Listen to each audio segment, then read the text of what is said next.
Welcome back. Paul Catalina, Josh Neighbor sitting in for the Smokes today. And Will Backus of CBS Sports. Will, you have put out so much content in the last few days. Today when we were going through, like, who do we need to get on the show, Garrett and I simultaneously, text each other, Will Backus, because you have put out so much stuff so we can have a wide-ranging interview. You've covered a lot. Thank you for doing that in the off-season for podcasts like us. It is slow. We need information, and I salute you for it.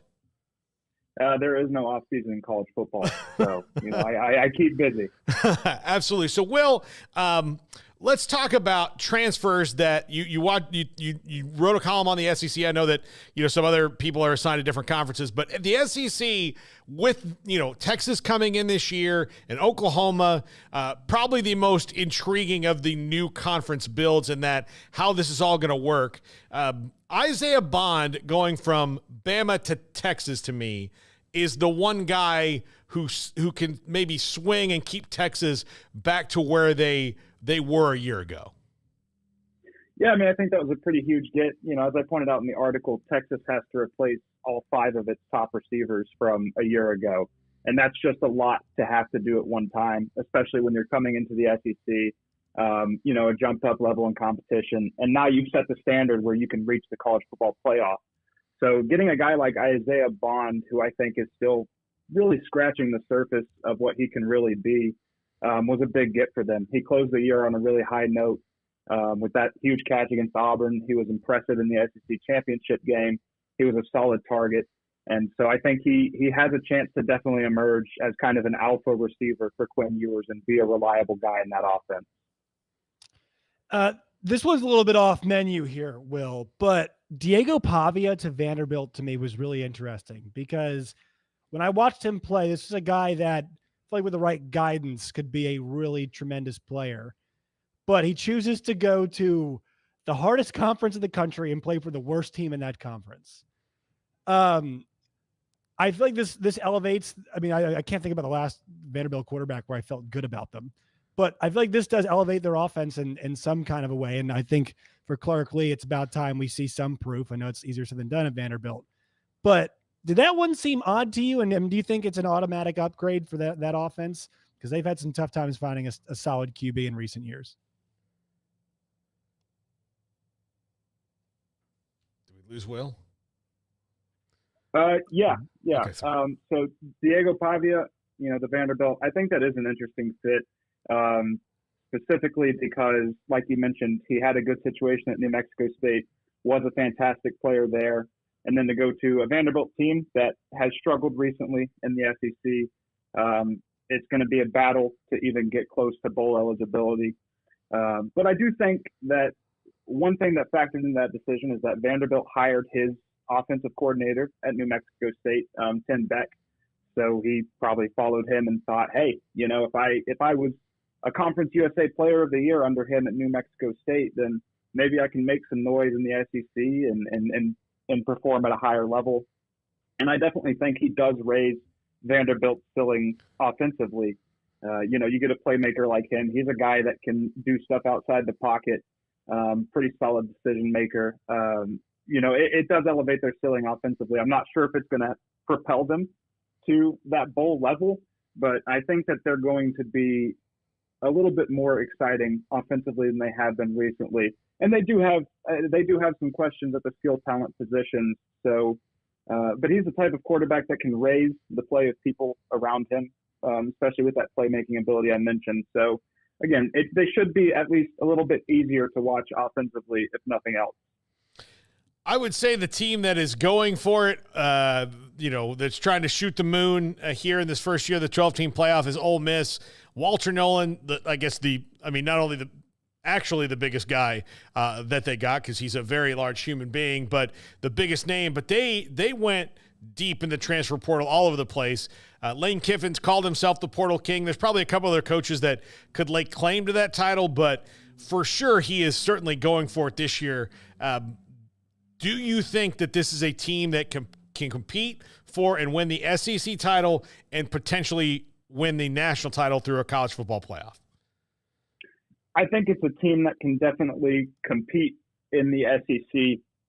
I mean, you've got questions about, Lane Kiffin has been close in the past. I mean, last year's team was pretty solid, right? Pretty close. But then they came up short in those really big games that they need to win. And so, yeah, he went all in the portal this year to try to get to that level where he can beat the Georgias and the Alabamas of this world. And they don't have to play Alabama this year. So that's a huge benefit for them, not having to play Alabama anymore.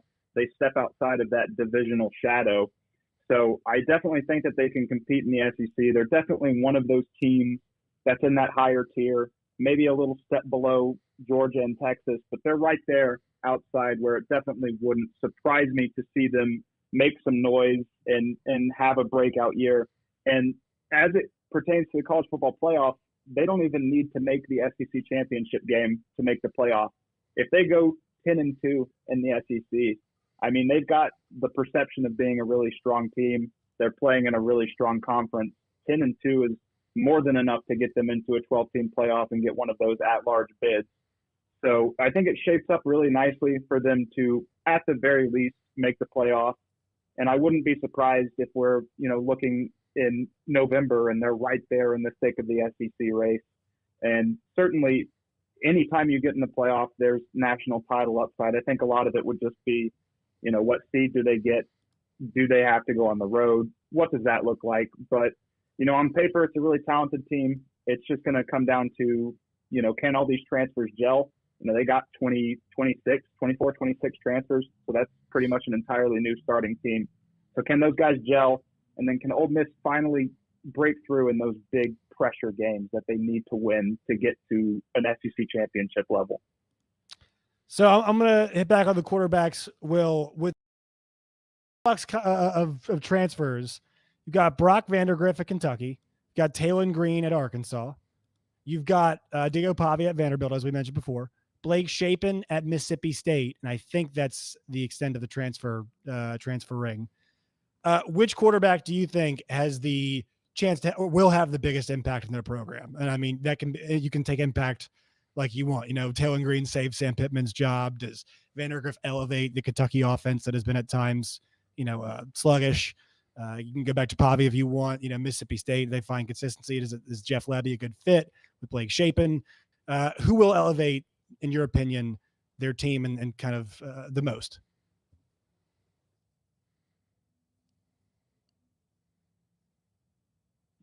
Yes, I look at a guy like Taylor Green. I think he fits that KJ Jefferson mold really well. I mean, he looks similar. He's got a very similar big frame. He's taller. He's 6'6". And I think he looked really comfortable commanding Bobby Petrino's offense in the spring game. I was impressed. He had 3 passing touchdowns, delivered to every level of the field really well, and he can make plays with his legs. And we've seen Arkansas rely on that really heavily in recent years. So I think he's a really good fit for them offensively. I don't know how Arkansas is going to be as a team in 2024, but I wouldn't be surprised if Taylor Green kind of comes out and surprises some folks. I think another guy you look at is Brock Vandagriff. And a reason I point him out is I really like the situation that he's in. It's not, he's a very unproven guy. He has 21 pass attempts in 3 years at college. So it's kind of hard to project how he's actually going to perform. But he's a great fit for what they like to do offensively. And he's got some immense skill talent around him. Dane Key, I think, is one of the most underrated receivers in the SEC. Ferrion Brown is an absolute speedster that can just burn defenses and race past almost anybody that he lines up against. And, I think Kentucky's offensive line, it's been kind of down the past couple of years, but as long as they can get that sorted out, I think Vandagriff, despite his lack of experience, is in a very solid position to succeed and definitely, emerge as a guy that is in the upper half of SEC quarterbacks. I want to talk about the College Football Hall of Fame article you wrote in just a second, but to wrap up on the transfers, who is the one that people may be sleeping on a little bit or that flew under the radar that could really shake things up? Yeah, I just talked about Taylor Green at Arkansas, but another guy at Arkansas was Jaquindon Jackson, who comes over from Utah. And, I think you look at last year, Arkansas's rushing attack was abysmal.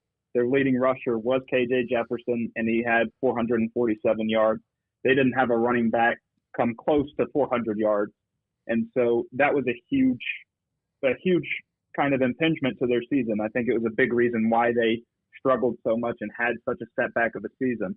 They go and get a guy in Jaquindon Jackson who used to play quarterback, but found his way onto the field as a running back at Utah after transferring from Texas. And I think he really flourished in that role. He battled through some injuries. I think there's maybe some concern about him being in a bell cow back type role, but I think his body type and his running style fit that physical kind of smash mouth run style that Arkansas likes to do.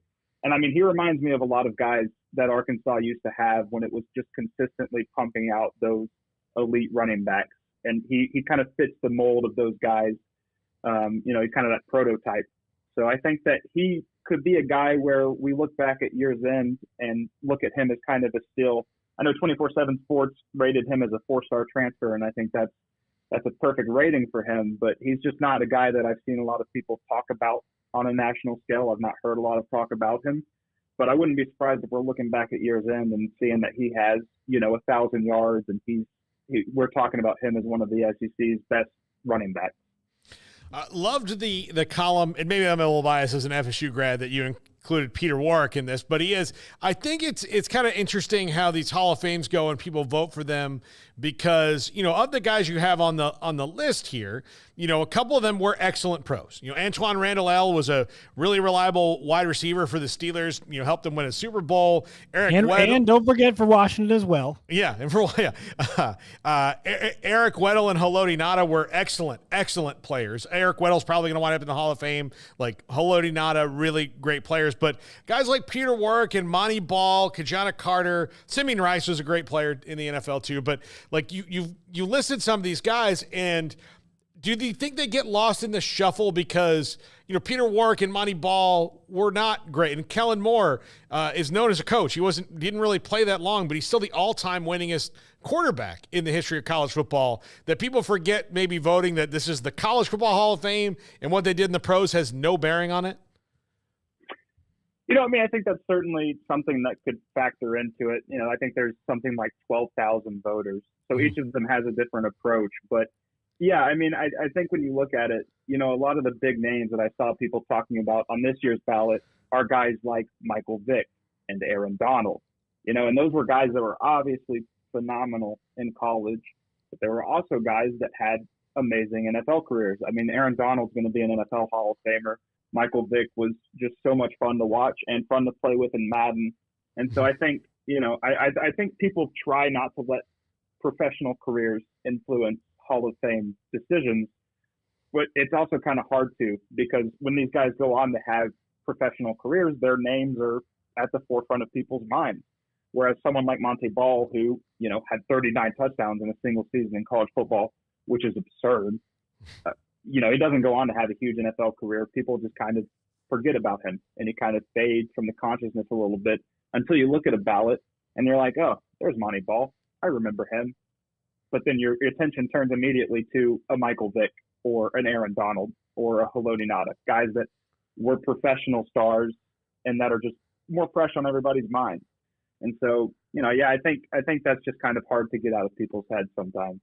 Yeah, well, it was a great column, and certainly, like Kajana Carter, I know that people may not remember how good he was, and he was the number 1 overall pick in the NFL draft, the last running back to do that. Now, the list of college football Hall of Fame ballots has a bunch of guys from the Bengals who didn't really do well in the pros, and I blame mostly the Bengals for that. But Kajana Carter was dominant at Penn State.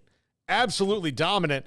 People just kind of forget because, again, your name gets synonymous with NFL bust, I think, sometimes, or you just fade into the background. But, yeah, there's a lot of these guys that, this is talking about a guy from 1993 and 4 that should absolutely be in the College Football Hall of Fame. Yeah, he's a great example, and obviously his NFL career got off on the wrong foot entirely not his fault. It was just he had 4 pretty major injuries within the first few years of him being in the NFL.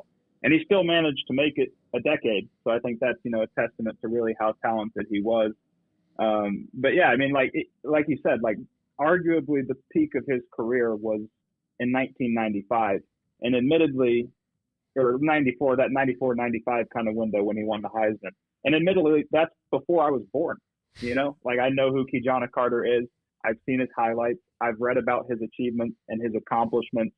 I can recognize that he was a dominant player, but, I'm sure there's quite a few voters out there that were probably really young when he was in his prime, maybe weren't paying attention to college football when he was in his prime, or weren't born yet, when he was dominating people. And so, I think he's also an interesting case because, it's 30 years ago. Same thing with Simeon Rice. His Big Ten sack record has stood for 30 years, but it happened 30 years ago. And so it's one thing to, be able to look back and see like, wow, this guy did really well, but you're not in it, and you're not experiencing it firsthand. And so I think with guys that have been waiting for a long time, like those two, that certainly could play a part in it. Yeah. I also would like Sebastian Janikowski to get in, but it's harder for kickers. But no, there's a lot of like the list. We went through it on an earlier podcast. It is like there's 77 players on the thing and 12 are getting in. So part of me wishes they would just put out a bit of a smaller ballot, so you don't kind of maybe get your hopes up. I don't know. It's tricky when you have 77. Will, thank you so much for hopping on today. We'll certainly get you on again. You've got great stuff. Keep up the good work there at CBS. Yeah, I appreciate y'all. Will Backus from CBS Sports joins us now. And yeah, Josh, if you go through that list of the college